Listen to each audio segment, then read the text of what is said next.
Despite all the updating, messaging, emailing, and chatting we do on our phones every day, physical keyboards on Android phones have basically disappeared. We see a half-hearted attempt every once in a while, but that's about it. Some of this is because on-screen keyboards have gotten really good over the past few years, but a lot of it has to do with cost, quality, and the ability to deliver a great experience. There's usually one name that comes to mind when discussing quality physical keyboards on smartphones, and now, that company has released something powered by Android. This is our BlackBerry Priv review.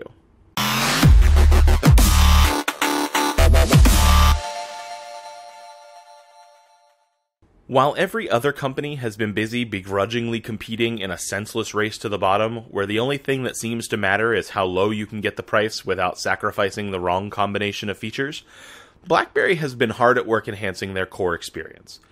The Priv starts out by being everything you want in a spec sheet today. A Snapdragon 808 with 3GB of RAM under a curved 5.4-inch 2560 by 1440 display, clocking in at a stunning 540 pixels per inch.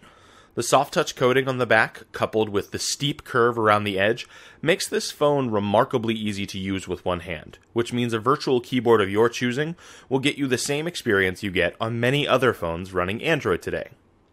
And when you're ready to level up to something more interesting, all you need to do is slide up.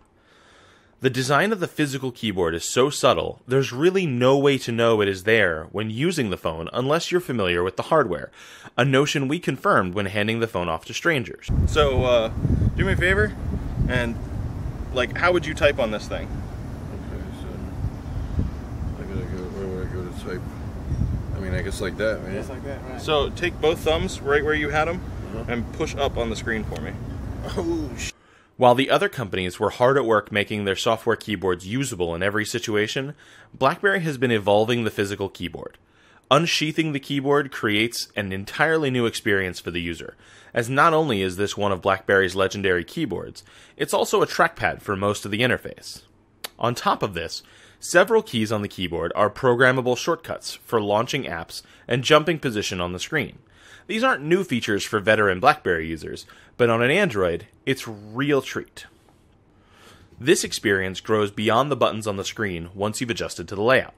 Word suggestions appear just above the keyboard for you to swipe up to access, and if you're really on a roll, you can swipe down and quickly access the Alt layout on the screen.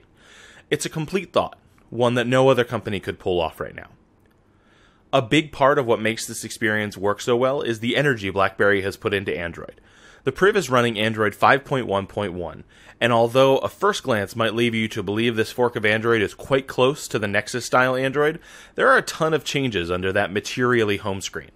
The BlackBerry way of notifying you on the icon when a notification is waiting for you is a little redundant with the Android notification tray, but it sets the tone for this BlackBerry/Android hybrid experience being built here.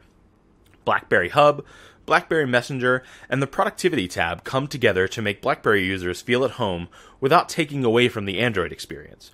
You opt in to almost all the BlackBerry features individually, which works out well for everyone. The only BlackBerry experience you can't get away from on the Priv is the notification tray. In an attempt to make it easier to sort through notifications, BlackBerry overcomplicated the tray with extra icons that don't always make things easier. There's also some odd behaviors with a handful of social apps when trying to show things in BlackBerry Hub and the notification tray at the same time, which needs to be fixed soon. According to BlackBerry, Priv stands for the privilege of privacy, and you can be sure security and privacy will be big parts of their message to the world. BlackBerry claims to have hardened the Linux kernel and added security measures to ensure your data is safer here than almost anywhere else. This is cool, right until you start using apps that leak your data for fun. So BlackBerry's DTech app fills in the gaps by telling you how secure you are in your day-to-day. BlackBerry's security promises are impressive, and on top of their promises, there's some cool ideas here, including some of the lock screen tools, but you are still only as safe as you choose to be on the Priv. We've had a great year for cameras on Android phones, and while the BlackBerry Priv doesn't shatter any expectations here, the camera quality is more than adequate. The interface is simple and doesn't offer a ton of extra features, but the resulting photos from both the OIS-enhanced 18-megapixel rear sensor and the 2-megapixel front sensor are great in just about every situation.